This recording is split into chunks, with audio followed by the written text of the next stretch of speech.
Hey y'all, welcome back. It's a gorgeous, gorgeous afternoon here in central Arkansas. We're in the thick of it, literally. See what I did there? Look what I'm in. It's thick, it's nasty, it's overgrown, but we're in it. So I want to show you today what we're grazing, what I'm following up. So we'll get into it. Just a short video. Thanks for joining. All right, we're you can see the forage, or the weeds, whatever you want to call it, is over the calves' back, just about to the bellies of mamas. And some of this stuff is a dog fennel anyway, is tall. Let me just show you though. Just turn them in here. Not gonna be moving them tomorrow, but I hate this stuff. I've talked about it a lot. It is what it is. It's what we got. But look, when you get down in here, there's tons of Lesbedeza. That's a common Lesbedeza, I believe. There's a lot of Bermuda grass, lots of Bermuda. A lot of other grasses. There's some Johnson grass in here. It's a lot. And then you got the dog fennel that stands tall, and the cows rub on it and walk through it, get the flies off their back. You know, it's got a strong smell to it, so they like to rub on it. So you can see the line here. I haven't taken that up yet. I'm about to. The paddock they just went in. Following behind with the tractor. I don't know if you can see that tractor tire there. That tire actually floated up. We had so much water this spring down in the bayou down here. That tractor tire floated up here on this hillside. It's pushed up by water. That sucker's heavy, man. It's a big tractor tire. And so I picked it up there with my hay fork and brought it up to the top of the hill so I could mow. Down in this bottom, it was just covered in briars. I'm talking about thorns and briars and dog fennel, gum sprouts, trees about 6 feet tall. As you can see, the cows in there, they're getting after it and doing pretty good on it. I got a few that I don't know if they're just not going to be able to hang in this kind of, because this ain't easy. I mean, this is not grazing cover crops. This is pushing them pretty hard. If they don't, if they can't handle it, I'll probably just find somebody that wants to buy them and put them in an easier situation, something that fits that animal better. Doesn't mean they're not a good animal. They're just, not doing well on this. Most of them are doing great. I mean, just thriving. Corriente is really thriving this stuff. But so did the South Poles. Everything that has been born on this farm has been a South Pole cross, except for the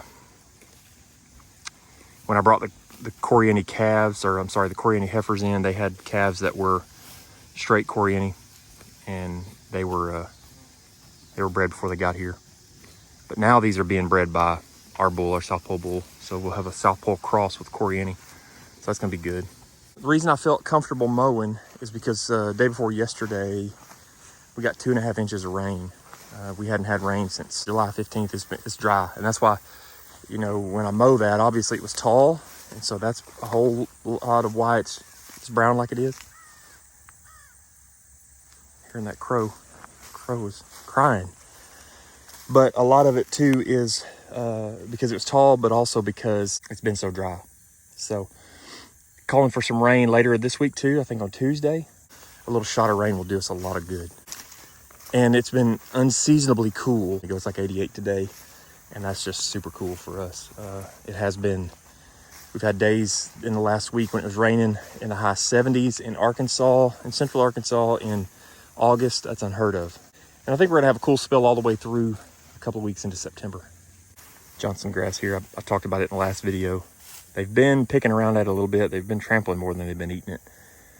There's been several patches of it. Not big patches, but just like this. Someone commented on the last video when I was talking about the Johnson grass, being concerned about it. That cattle they know what they're supposed to eat. And I agree. I've seen that a lot.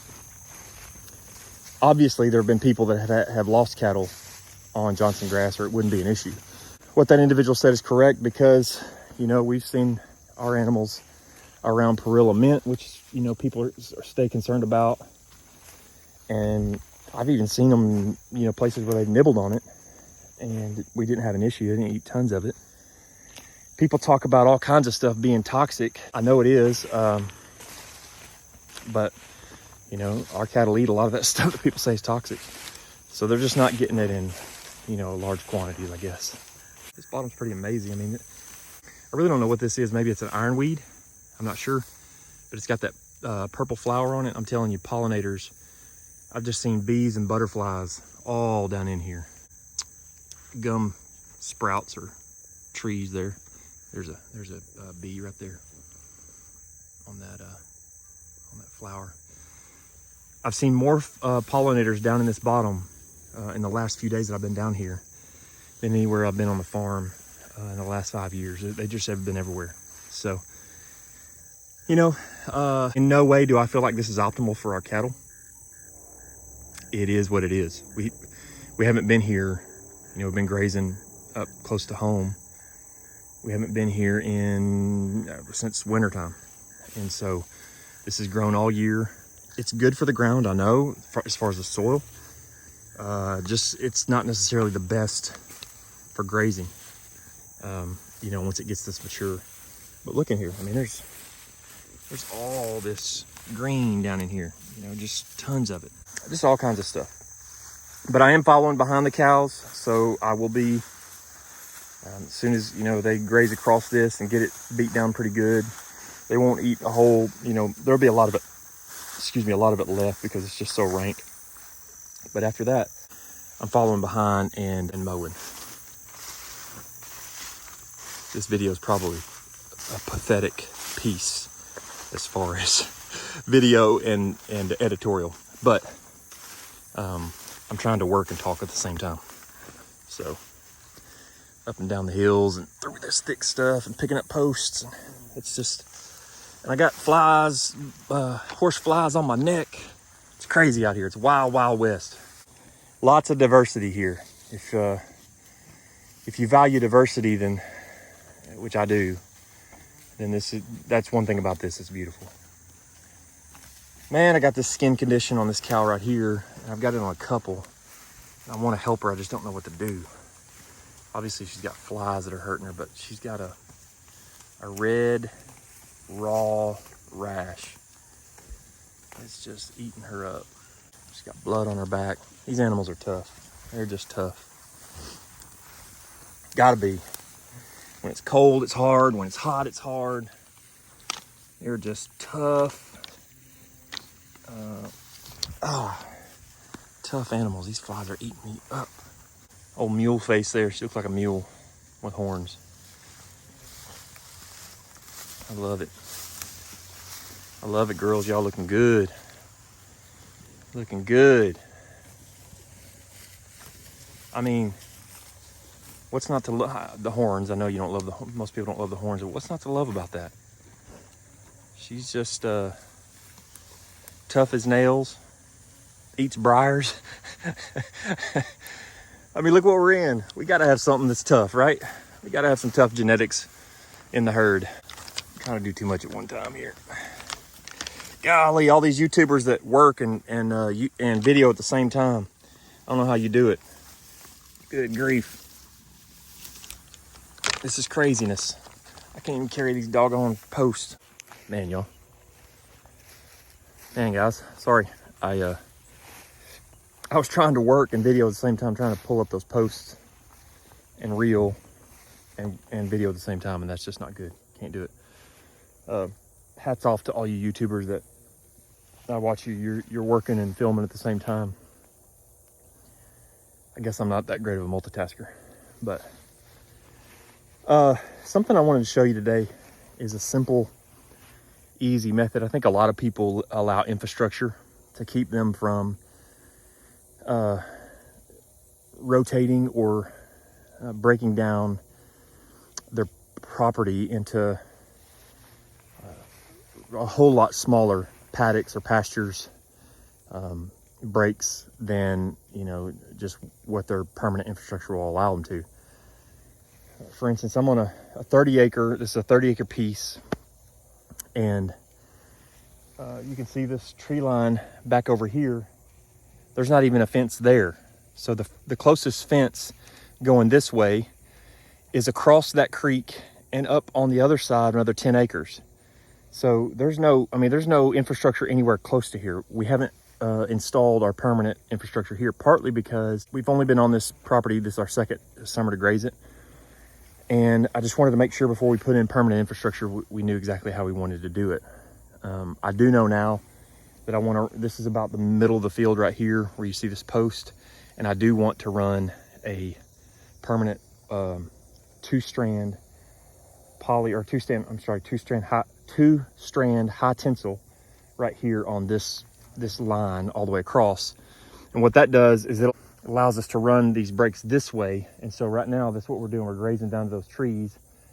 And eventually, when we have that infrastructure in, we'll be able to graze this with a lot more density because I'll be able to make the paddocks, even in the lanes, a lot smaller. So anyway, I'm just gonna show you, let me flip the camera around. Let me show you how we're doing this. You can see, sorry for my shadow, but if you can see that fence down there, that's the neighbor's property right there. That's our property line. We've run down there with a poly wire, and we've hooked onto that barbed wire, and we ran this line all the way across this field this way. And then, so that provides us an edge on this end, so these lanes have something to run to. Then we're just moving a solar charger. There's no power out here. I don't have a line run from the farm close to the house. That will come eventually. We'll actually run a feeder line down this fence down here, so we'll be able to power this whole property. But currently we don't have that, so what we're using is this. It's a Premier One IntelliShock, and just hooking it up right here at the corner. So every day when we move over to another strip or move this line over for another strip, then I'll move that over with it. And so I just bring it up here, hang it on a pigtail, and it connects right here at both of these. And then this line runs all the way down to the tree line and makes the strip that they're strip grazing today. So they actually have a wide strip because I'm not going to be moving it tomorrow. I'm moving it tonight for tomorrow.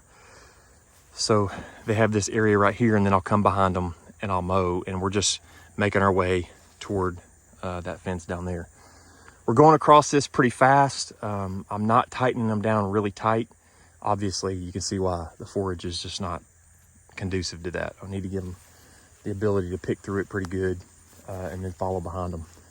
So I love the idea of total grazing, and it's something that, just as principles go, it's something that we do adhere to, but in practice, we're not able to do it all the time. Part of it is because of manpower, time. I'm just 4 moves a day is just not possible. Most of the time it's 1 move a day, sometimes 2 moves a day.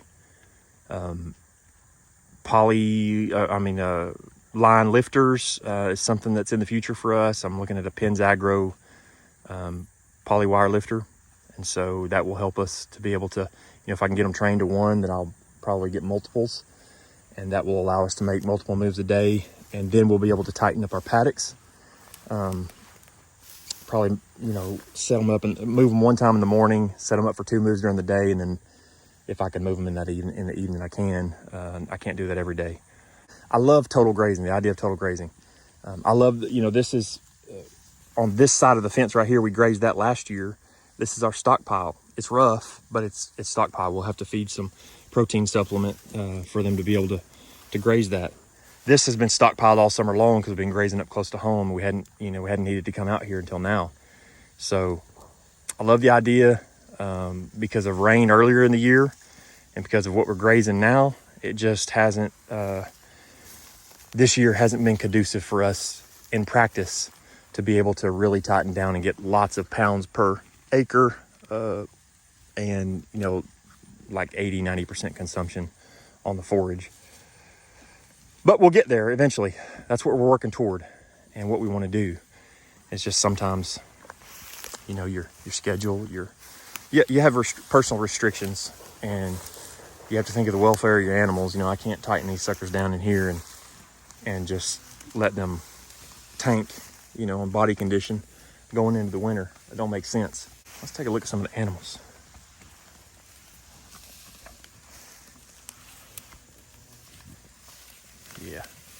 Like a little bull calf there. This cow here's, there's a time I was worried about her. She doesn't do real well in hot weather. She pants real hard. She'll be the first one running to shade, so I don't like that. But she's done well. These little South Pole calves are doing great. They look great.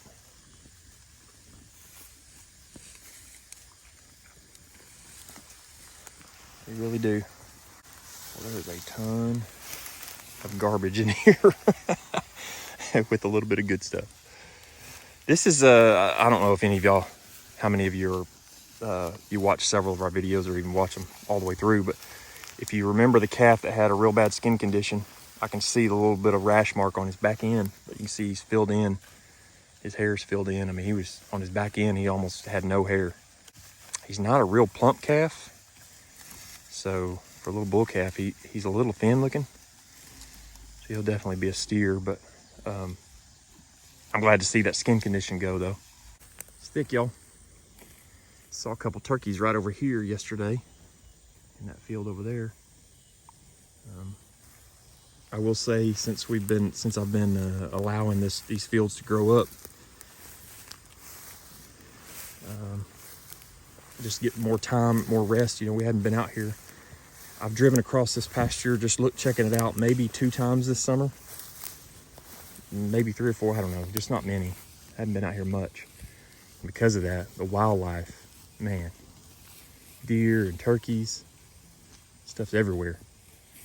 This little heifer right here got bred the other day. She's covered in flies right now, but flies are just bad today. She's a good looking heifer. She's gonna be a good one. Thankful to have her. Shoot, I'm thankful to have all of them. What a gift, y'all. What a gift to have this and be able to do this. This cow right here is the poorest doing cow that I have, and she's had an issue. I'm not exactly sure what her issue is. But you can see she's not shedding off well. She's thin. I may need to treat her. She's had a little fluid on her jaw. Got a little bit there today. Probably parasites. I've been watching manure, and it doesn't seem protein is an issue, which could be an issue for her. She's gonna have to have some help. She's got a calf on her. Have to pull that calf as soon as we can, just to get her some relief. But it ain't time yet. He was born pretty late. I hate to see him like this. Just sharing with you not only the good, but the tough parts too. I mean, I don't think she's in imminent danger. It's not like she's about to fall over and die, or that she's even suffering. She just has some issues that we normally don't help with, that we're gonna have to help with, and then I'll have to sell her. All right, y'all. Here on this wheeler, I'm about to head out to the house, go get some dinner, get cleaned up, get all this grit from mowing and sweat cleaned up, and go spend some time with the family. Thank you guys for watching. It's always it always amazes me that people follow along and watch, and so I appreciate that. Super grateful if you would subscribe, share your comments if you have questions or thoughts. I love the feedback that we get. You know, even when people push back, that's fine. That's what we're on here for. You know, just to grow together. I mean, you know, there are some people that are just silly, but then people that are well-meaning and just having conversation, I love that kind of pushback too. We all grow from it. So share your thoughts, your comments, ideas. If you think I'm crazy, that's okay too. But I appreciate you watching, and I'm gonna get to the house. We'll see you on the next one.